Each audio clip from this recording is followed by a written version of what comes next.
Že je tukaj Valentin, ura je 10:14. V zadnjih dveh videoposnetkih sem govoril o živalih in človek ima do živali tudi specifičen odnos, ker nekatere živali za človeka predstavljajo domače živali, ljubimce, da so mu prijatelji, nekatere živali pa imamo tudi za hrano. V bistvu Kitajci ne, pa vse skupaj zmešajo, pa niso nič izbirčni, kaj jejo. Jejo tudi pse in mačke in tako naprej. No, glede prehranjevanja je tako, da nekdaj v stvarstvu je bilo precej drugače, glede kako so stvari obstajale in kaj so potrebovale za svoj obstoj, za svoje preživetje. Potem pa se je pojavila energija.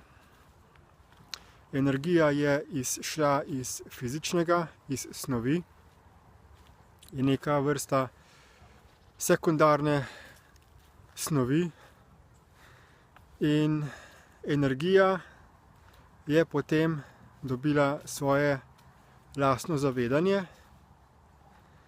vendar pa je skozi to zavedanje začela obravnavati snov kot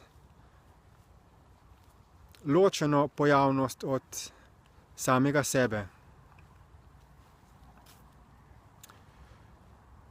Posledično je evolucija stvarstva pripeljala do tega, da bitja v telesih, kot so jih imela, niso več zmožna bila bivati v enosti, v medsebojnem spoštovanju, v izmenjavi in podpiranju ene snovi kot drugo snov, temveč je prišlo do kombiniranega obstoja teles,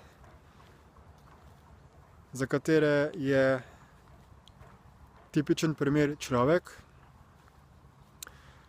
Ko imamo bitje sestavljeno iz fizičnega telesa in iz energetskega sistema, iz umsko-zavestnega sistema, in je ločen od zavedanja fizičnega telesa, črpa pa energijo iz telesa in ga izčrpava na ta način.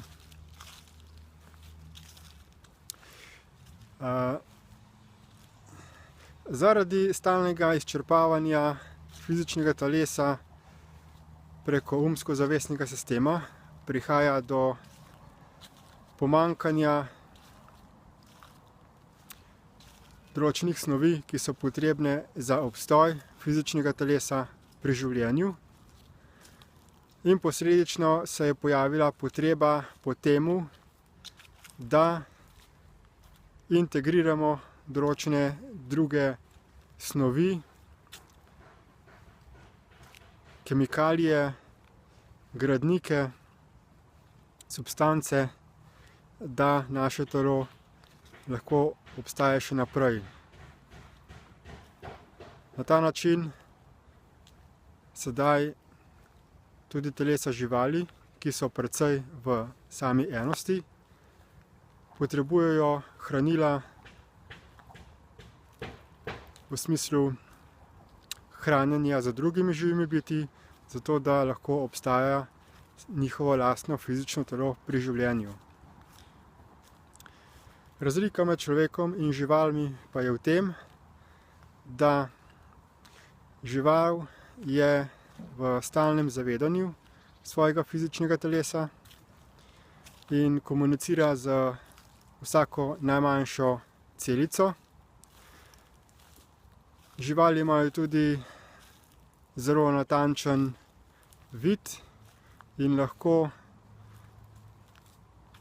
v vsakem hranilu, ki ga bodo zaužili, vidijo, ali vsebuje to hranilo, torej ali je to rastlina ali žival, žuželka, kakorkoli, določene snovi, ki so potrebne za njihovo lastno telo. In potem, ko pojejo to hrano, potem tudi usmerijo to hranilo na tisti del telesa, kjer ga primanjkuje. Ljudje pa tega nismo zmožni in nismo zmožni zaznavati, kakšna hrana je za naše fizično telo primerna. Enostavno gremo v trgovino, kupimo določene izdelke, glede na to, kakšna je cena hrane, koliko je embalaža privlačna na pogled, in potem jo še skuhamo, spečemo, predelamo in na koncu je vse tisto, kar pojemo, zelo malo koristno našemu fizičnemu telesu. Lahko celo jemo tako hrano, ki nam v bistvu z prebavljanjem vzame več energije, kot jo pa iz nje dobimo, ko jo prebavimo. Je pa možno razviti te sposobnosti zaznavanja, neke vrste intuitivnega zaznavanja preko direktne fizične komunikacije, da potem neko hranilo vzamemo v roko in vprašamo telo, ali je to hranilo za nas koristno in podporno. Ampak to veščino je kar zahtevno za razviti. Preden se sploh do tega pride, je pa to kar precej zahteven postopek osvobajanja od uma, da se osvobodimo vseh umskih slepil in da dosežemo dovolj močno, intenzivno integracijo z svojim lastnim fizičnim telesom. Za tiste, ki želijo bolje razumeti, kako funkcionira prehranjevanje, kako se je razvilo in pa kako naprej rešiti primarne probleme v zvezi z hrano na tem svetu, potem predlagam, da razišče gradiva in rešitve, ki jih imamo pri Destiny skupini. Zopet se lahko vrnemo nazaj v enost, ko nam ne bo več potrebno jesti drug drugega za preživetje, ampak lahko obstajamo v tem stvarstvu v popolni enosti. Naprej pa, kar moramo narediti, je to, da nasitimo vsa lačna usta, da spremenimo sistem tako, da bodo vsi ljudje in živali tudi imeli dovolj za jesti.